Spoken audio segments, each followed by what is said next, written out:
Kemarin, saya meeting santai dengan teman-teman lama yang dulu kami pernah bisnis bareng. Kesimpulannya, mereka sepakat membeli kepemilikan sebuah usaha saya yang saya jual karena butuh cash keras. Saya sedang fokus pengembangan bisnis. Salah satu dari mereka menceritakan bahwa dia drop sebuah proyek besar di Siak karena masalah financial closing. Tidak dapat dukungan dana. Saya bertanya, "Loh kok proyek Siak nggak jadi dilanjut? Kan bagus banget, Pak." "Waduh, sulit banget sekarang cari pinjaman di zaman sekarang ini, Mas." Demikian dia menjelaskan. Swasta murni, kalau greenfield company sulit bergerak, katanya kemudian. Tahun kemarin bukannya ada dengar-dengar Bapak ke Cina cari pembiayaan, saya menyelidik. Nah, ini kalau ke Cina kembali ke masalah idealisme, bukan masalah uang. Sudah taken, sudah dapat DP, saya balikin semuanya. Nggak bisa jawabnya. Tadinya saya berpikir dengan siapapun bisa berbisnis. Namun ternyata ketika bolak-balik ke Cina, kesimpulan saya satu. Demi nasionalisme saya tolak dan lebih baik nggak saya jalankan proyeknya. "Wah Pak, kok segitu ekstrim banget?" saya bertanya lagi. "Begini," katanya menjelaskan. "Saya ke Cina berbisnis tidak masalah. Sekali lagi, berbisnis dengan Cina tidak masalah. Yang saya mundur adalah berbisnis dengan BUMN Cina.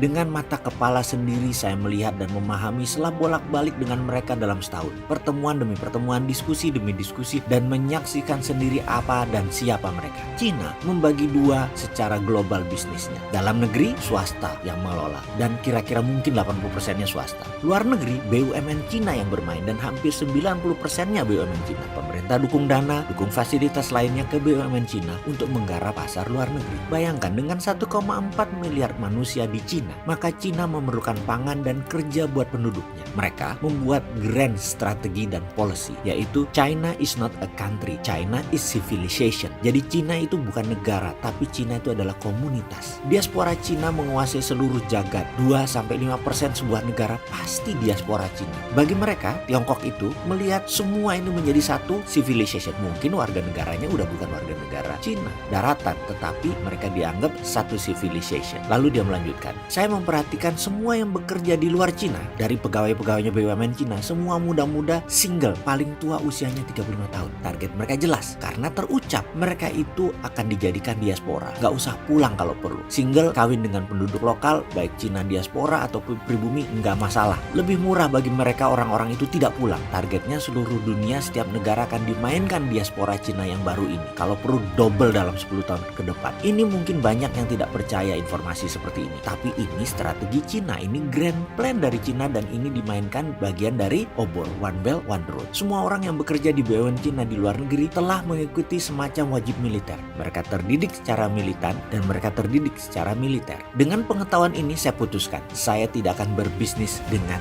BUMN Cina. Ini sama saja dengan menjual bangsa, menjual negara, menjual NKRI. Lebih baik proyek saya tidak jalan daripada bangsa Indonesia tergadai. Dan sekarang saya bingung dengan banyaknya bisnis Tiongkok masuk. BUMN Indonesia dengan BUMN Cina bekerja sama. Bagi saya hal ini sebentar lagi pasti jadi ancaman nasional. Ini soft threat. Banyak memang yang terbuai dengan uang, terbuai dengan proyek, namun menggadaikan kedaulatan bangsa. Saya miris dengan ini semua. Kemudian dia melanjutkan monolognya. "Saya berharap ini semua karena by accident, karena alpha, karena lupa, karena ketidaktahuan beberapa pejabat. Namun kalau ini by design, dengan sengaja melakukannya, yang nanti juga diikuti dengan paham komunis, maka saya rasa rakyat tidak akan diam." Mendengar cerita itu, saya dalam hati berkata, "No comment."